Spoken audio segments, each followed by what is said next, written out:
At the start of the 20th century, the Hamburg America line was in a rather weak position. They had just commissioned the SS Deutschland, which was the face of their company for that year, but the ship proved to be plagued with a series of mechanical issues. The Norddeutscher Lloyd line, which was Hamburg America's lead rival, had rejected the acceptance of the SS Kaiser Friedrich, which was supposed to be a temporary running mate for Kaiser Wilhelm der Grosse, but that ship had its own series of problems, and so for roughly a year, Hamburg America chartered it to run with Deutschland. After serious consideration for purchasing Kaiser Friedrich, Hamburg America ended up turning it back to the Schickau yard, and they never purchased it. In 1886, a man by the name of Albert Bollin, who was only 29 years old, was hired by Hamburg America after they purchased the company he was working for, and he became their managing director for the North Atlantic Passenger Division. In 1897, only 11 years after he was hired by Hamburg America, he ended up becoming the managing director for the entire company. A few months after Deutschland was commissioned and the company got to survey the ship's operation, Bollin had a series of ideas based off the direction that the shipbuilding industry was heading. It was clear that ships were increasing in size by the day, and the biggest ships could carry more passengers and immigrants and subsequently create more profit for a company, and so he started making conversation about building ships of extreme size that the world had never seen before.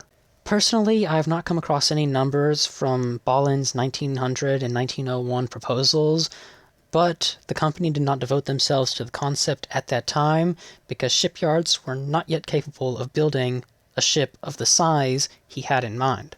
It's also worth mentioning at this point he intended to build a series of these massive ships in order to guarantee a weekly service, which meant maximum profits. Skip forward to mid-1907 and the new Cunard liners Lusitania and Mauretania were nearing completion, and both of these ships were the first in history to surpass 30,000 tons standard displacement. In Hamburg, Germany, the AG Vulcan shipyard had purchased a bunch of land, and they were preparing to expand their facilities to construct a slipway capable of holding a ship upwards of 60,000 tons. Vulcan in Steiten, Germany was one of the leading shipyards at its time frame. It had constructed 5 massive liners in the recent decade: Kaiser Wilhelm der Grosse, Deutschland, Kronprinz Wilhelm, Kaiser Wilhelm II, and Kronprinzess in Sicily. With the introduction of Vulcan's expansion, the 2 new Cunarders, and the 4 flyers for Norddeutscher Lloyd, now was the perfect time for Bollin to reintroduce his 1900 and 1901 plan. Bollin's plan was very ambitious. He envisioned a ship of no less than 50,000 tons standard displacement with a capacity of no less than 4,000 persons. He also wanted his new ships to incorporate the latest in shipbuilding technology and design work, and he also wanted the ship to have a coal-carrying capacity to allow it to do a round trip of the North Atlantic without needing to refuel. Upon conception, Bollin knew what he wanted the first ship of the class to be named: Europa, and he ended up commissioning the American artist Fred Pensing to paint his new Europa. A few details that we can see in this painting that would later be redesigned on the completed ship is the enclosed promenade beneath the well deck would be deleted, the forward superstructure would be completely redesigned, the B-deck forward promenade would have all of its windows completely redesigned, the ventilation system is not present in this painting, meaning that discussions around that had probably not yet taken place, and the C-deck promenade does not have its lifeboats. With a solid concept in mind, it was presented to AG Vulcan in Hamburg, and they began serious design work. Unfortunately, Vulcan would only be capable of building one ship at a time, and so Hamburg America turned to another shipyard that had recently expanded its facilities, and that was Harland & Wolff in Belfast, Ireland. Harland & Wolff at that time was expanding their facilities in preparation for the 45,000-ton White Star liners Olympic and Titanic. In theory, upon the launch of both Olympic and Titanic's hulls, the slipways would be freed. One could build the 3rd Olympic-class liner Britannic, while the 2nd Europa-class liner could begin construction next to it. It was also proposed that once Britannic was launched, the 3rd and final Europa could also be constructed at Harland & Wolff. As the design phase for the Olympics was coming to a close at Harland and Wolff, they started designing the second Europa. Unknown to Harland and Wolff at the time, Bolin was actually using them as a bargaining chip. Their expanded facilities made sense to Bolin for constructing the massive liners, but having the liners built in Britain meant that they were eligible for the Royal Mail contract, which Bolin was desperate to have for his weekly trio.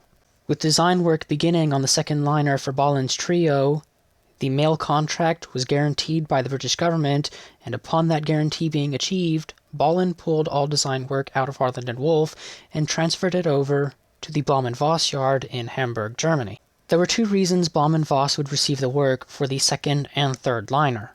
They had expanded their facilities to where they could construct both of them in a timely manner, and they were introducing a new uptake idea which would alter the design of the ships dramatically. They proposed the introduction of split uptakes for the boiler exhaust. These uptakes would run up the port and starboard side of the ships and then eventually converge at the base of the funnels. This allowed the central floor space of every deck to be wide and open, making a more efficient setup for rooms, doors, and furniture. The major downside to this concept was it was very expensive compared to the standard central uptake that was being put on the first ship. From 1904 to 1909, Hermann Furtwanger was the chief designer at the Vulcan Iron Works, and he was responsible for getting the shipyard to test turbine propulsion machinery from the Parsons Company. Much like Cunard, the test found that in most cases the turbine was superior to its reciprocating counterpart.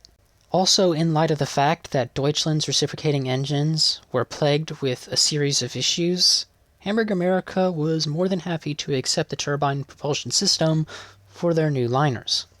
They would receive 4 turbines producing 62,000 shaft horsepower, giving them a top speed of 23 knots, and they would have 2 reverse turbines producing 35,000 horsepower. In June 1910, the keel to hull number 314 was laid down at AG Vulcan. At that time, information about the ship was difficult to come by in a public scene. The only real information Hamburg America was comfortable with letting the public know on the keel laying date was the fact that between perpendiculars, the ship would have a length of 882 feet and 9 inches. The length between perpendiculars on the new German liners surpassed the overall length of the Olympic-class liners. Bolin was aware that at the same time he was working on these ships, Cunard started design work on what would become Aquitania, and information on Aquitania at that time was difficult to come by. In order to ensure that his ships were longer, he did not want Cunard to know the overall length of the new ships. During the winter of 1910 and 1911, a discussion was held between Kaiser Wilhelm II and Bolin. They would discuss the Europa's name, as the Kaiser wanted the name to reflect Germany and honor his family, and ultimately Bolin agreed to rename the ship Imperator, and the second vessel would be named Europa. Before the ship was laid down, the Kaiser would once again intervene, and he requested that the ship be named Vaterland, and Europa once again got sidelined. With design work having been completed for the second and third ships, hull number 212 would be laid down at the Blohm & Voss yard on the 13th of April, 1911. The third and final ship would also be laid down at Blohm & Voss on an unknown date with an unknown hull number in 1913. This ship would eventually go on to be named Bismarck. In the summer of 1911, Bolin learned that Aquitania would have an overall length of 901 feet. Imperator would be 909 feet, while Vaterland and Bismarck would be 950 feet. Bolin viewed that though Imperator was still longer than Aquitania, it was too close, so he requested that an eagle be placed on the bow to extend the ship's overall length to 919 feet. This was done, and the Fred Pensing painting that I showed earlier had the eagle added, and also had the name on the bow changed from Europa to Imperator. Work would peacefully carry on with the new German ships until the 15th of April 1912, when news spread that the new White Star liner Titanic struck an iceberg and sank overnight. As construction was carrying on, the design called for longitudinal bulkheads to line the boiler rooms to create the cold bunkers, similar in fashion to that of what Lusitania, Mauretania, and Aquitania had. However, the forward and after holds were not protected by any form of bulkheads along the sides. As a result of the Titanic disaster, a few changes were made to the Imperators. Most notably, the bows and sterns of the ships would receive a double hull, not the boiler rooms because those already had the longitudinal bulkheads. In theory, it would make the ships resistant to a Titanic-like disaster. The next change, which was noticeable to the ship's appearance, was the addition of lifeboats. As designed, the ship was only intended to carry roughly 30 lifeboats. As completed, it would carry 83. Initially, the idea was to place all 83 lifeboats on the boat deck. However, this would add too much weight to the top of the ship, making it unstable. Ultimately, it was decided to disperse the lifeboats between the boat deck and a recess on the lower promenade, which was sea deck.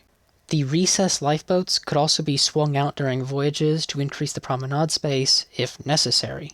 The advantage to this layout as far as the company was concerned from a safety standpoint was it also dispersed passengers in the event of an emergency, so not everyone was going to be crowding one deck. With that, all alterations to the designs were completed. The final statistics are as follows.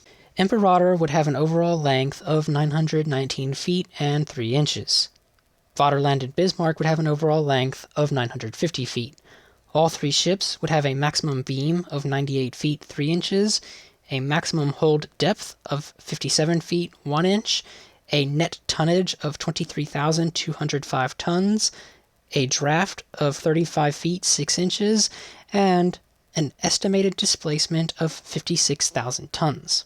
Their capacity was 908 first-class passengers, 972 second-class, 943 third, 1,772 steerage, and 1,180 crew, for a total of 5,775 people. The ships would have a coal carrying capacity of 8,500 tons, giving them the ability to carry out a round trip without refueling. Imperator had a maximum forward speed of 24.5 knots, while Vaterland and Bismarck were both capable of 26.5 knots.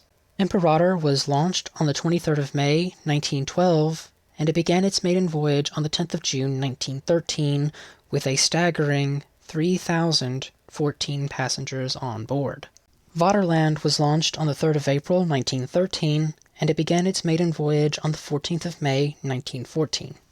Bismarck was launched on the 20th of June, 1914, and construction was stopped at the start of World War I, and the incomplete hull laid idle throughout the war. On the 9th of November, 1918, just 2 days before Germany surrendered to the Allies, Albert Bollin died. He would never get to see his trio of superliners operate together, and he would never see the third one completed. After World War I, construction was restarted, and the vessel was not completed until March of 1922, and it was confiscated by the British, eventually being purchased by the White Star Line. With that, the grand trio that Bollin had envisioned would never operate together, and they were separated for the rest of their lives. With that having been said, there is nothing more to add on to this topic for today. So, if you have learned something new, why not leave a like and a comment down below, and have a wonderful day.